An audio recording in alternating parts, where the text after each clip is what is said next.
మనం సమ్మక్క సారక్క జాతర కోదమా? జాతర కోదమా? పోదమా? ఎందుకు అట్లా చూస్తున్నారు?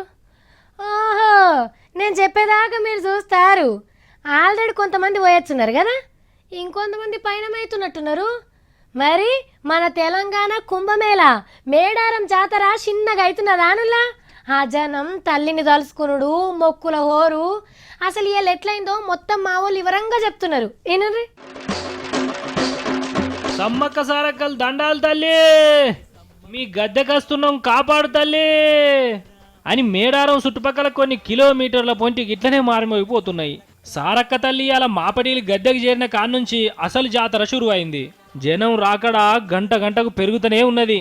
పెద్ద బాటలు, చిన్న బాటలు, కాలినడకలు అన్ని వనదేవతల భక్తులతోటి నిండిపోయినాయి. వరంగల్ జిల్లా మొత్తం సమ్మక్క సారక్కల మైమ నిండిందా అన్నట్టున్నది ఇప్పుడు పరిస్థితి చూస్తుంటే. మన రాష్ట్రంలోనే కాదు, ఏరే రాష్ట్రాలకు వెళ్ళి కూడా జాతరకు పోయి మొక్కులు అప్పచెప్పేందుకు పయనం కడుతున్నారు. ఏడ చూసినా మేడారం వచ్చిన వాళ్ళకి ఎసొంటి తిప్పలు కావద్దని పోలీసులు బందోబస్తు సౌలతులే చేసిర్రు. ఇక సర్కార్ నుంచి హోంమంత్రి నరసన్న, అట్లనే కోదండరామ్ సార్, వాళ్ళోళ్ళు వీళ్ళోళ్ళు అందరూ మేడారం వచ్చిర్రు. ఇయాల సమ్మక్క తల్లి, సారక్క తల్లి అందరినీ సల్లగా చూడు తల్లి అని మా తరపున కూడా కోరుతున్నాం.